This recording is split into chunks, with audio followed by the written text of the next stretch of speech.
स्वागत है स्टूडेंट्स। देखिए यहाँ पे क्वेश्चन दिया हुआ है, three identical particles are joined together by a thread. ये सेंटर है और इससे तीन पार्टिकल जुड़ा हुआ है, एक, दो और तीन। ठीक है, ए बी सी तीन पार्टिकल है जो कि पॉइंट ए एक सेंटर है उससे जुड़ा हुआ है। All the three particles are moving in a circle in horizontal plane. देखो ये ऐसे घूम रहा है, बी वाला इस तरह से घूम रहा है इसके चारों तरफ, ओके। और सी वाला इस तरह से इसके चारों तरफ घूम रहा है, ठीक है। तो टोटल यहाँ पे जो सर्कल बन रहा है वो तीन सर्कल बन रहा है। एक सर्कल बन रहा है ओ से लेके ए तक जो पार्टिकल ए के लिए वैलिड होगा। एक सर्कल बनेगा आपका ओ से लेके बी तक, ठीक है, ओ से लेके बी तक जो पार्टिकल नंबर बी के लिए वैलिड होगा, और इसका डिस्टेंस होगा 12। ओ से लेके ए तक का डिस्टेंस एल होगा। और एक तीसरा सर्कल भी बनेगा इस तरह से जो तीसरे पार्टिकल सी के लिए वैलिड होगा, क्योंकि वो इसके चारों तरफ चक्कर काटेगा, ठीक है। तो यहाँ पर जैसा क्वेश्चन में बोला, all three particles are moving in a horizontal plane, और तीनों आपस में एक दूसरे से जुड़ा हुआ है, ठीक है। तो कुछ डायग्राम जो हम लोग एग्जैक्ट वाला बनाएंगे वो कुछ ऐसा दिखाई देगा।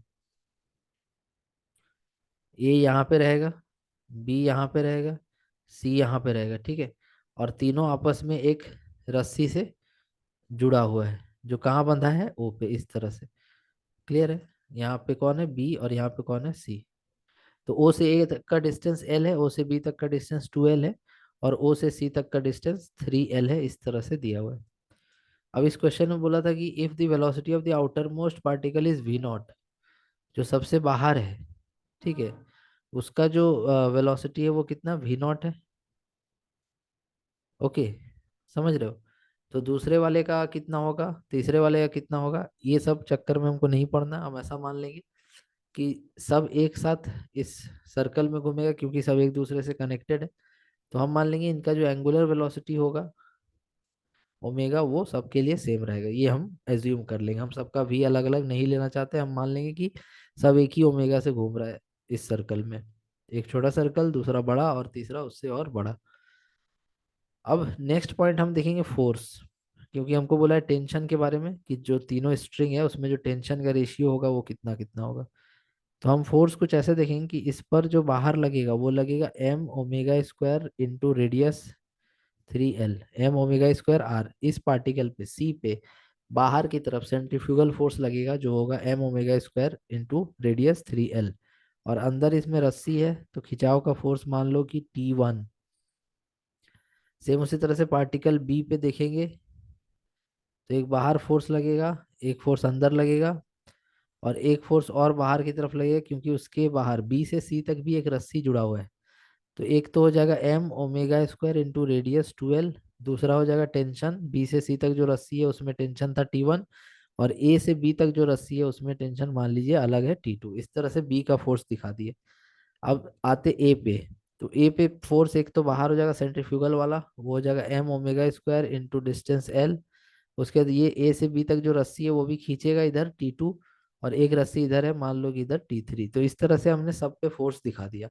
पहला पार्टिकल ए है, उस पर फोर्स अंदर की तरफ कितना है, T2। बाहर की तरफ एम ओमेगा स्क्वायर एल, और एक और कौन है, T2। सेम ऐसी बी पार्टिकल है, तो बी पर लगने वाला फोर्स देखते हैं। अंदर की तरफ T2, बाहर की तरफ T1 भी है, और साथ ही साथ M omega square into 2l भी दिया हुआ है। तीसरा पार्टिकल सी है, इस पे अंदर की तरफ लगने वाला फोर्स है T1, और बाहर की तरफ लगने वाला फोर्स है M omega square into 3l। इस तरह से सबका फोर्स हम दिखा दिए। अब यहाँ पर देखेंगे तो T1 किसके बराबर होगा, m omega square into 3l के बराबर। यहाँ देखेंगे तो T2 अंदर, T1 बाहर, तो T2 बराबर T1, और कौन बाहर है, एम ओमेगा स्क्वायर इंटू 12। तो यहाँ से हमको T2 मिल जाएगा, T1 प्लस दिस।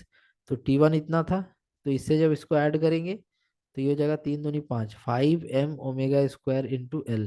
3 यहाँ से, 2 यहाँ से, ठीक है, 5। T2 T1 हम लोग निकाल लिए। अब उसी तरह से T3 किसके बराबर होगा, T3 बराबर होगा T2 के और एम ओमेगा स्क्वायर एल के।